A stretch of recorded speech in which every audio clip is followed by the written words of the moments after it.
Arbejde med det rundbord giver mening for mig. Jeg synes, det er det fedeste projekt. Det er fedt at være frivillig, det er fedt at lave noget. Det giver mening på alle parametre. Du gør jo en eller anden form for forskel. Som for mig at se er omsorg i sin reneste form. Og folk svæver, det rører jorden. Dit nok der var på. Der er stor begejstring hos samtlige involverede og frivillige i kampen for at stoppe madspild på årets Roskilde Festival. Vi forsøger at gentage succesen fra sidste år, hvor vi fik sat 27,5 tons overskudsmad for madbådene i Spindse, herberg, væresteder, asylcentre og kvindecentre i en lang række forskellige modtager. Maden giver både institutionerne et ernæringsmæssigt løft, frigør ressourcer i trængte budgetter og sender samtidig et stærkt signal om omtanke og omsorg.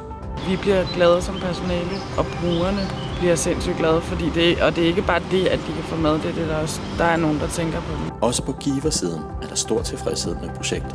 Det giver bare sindssygt mening, men samtidig også en tryghed for os på, at vi den sidste dag hverken behøver at være sådan sindssygt ødsle, men heller ikke behøver at være nære her. Og så ved vi, at det vi så har i overskud, det kommer videre og lever. Overskudsvarerne fra madboderne forarbejdes af over 100 frivillige, hvoraf 40 er uddannet i fødevarebranchen, og som alle gør en kæmpe indsats for, at maden kan komme ud og gøre nytte.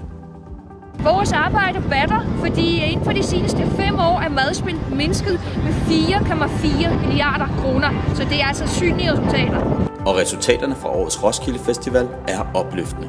35 tons overskudsmad blev takket være 100 frivilliges indsats til 87.500 lækre måltider til en samlet værdi af 3 millioner kroner, der efterfølgende blev delt ud til over 40 modtagersteder. Det indbragte det runde bord, årets miljøpris på festivalen, og planerne for fremtiden er store. Nu skal succesen fra Roskilde rulles ud til arrangementer og institutioner over hele landet, så kampen mod madspild kan fortsættes og vindes.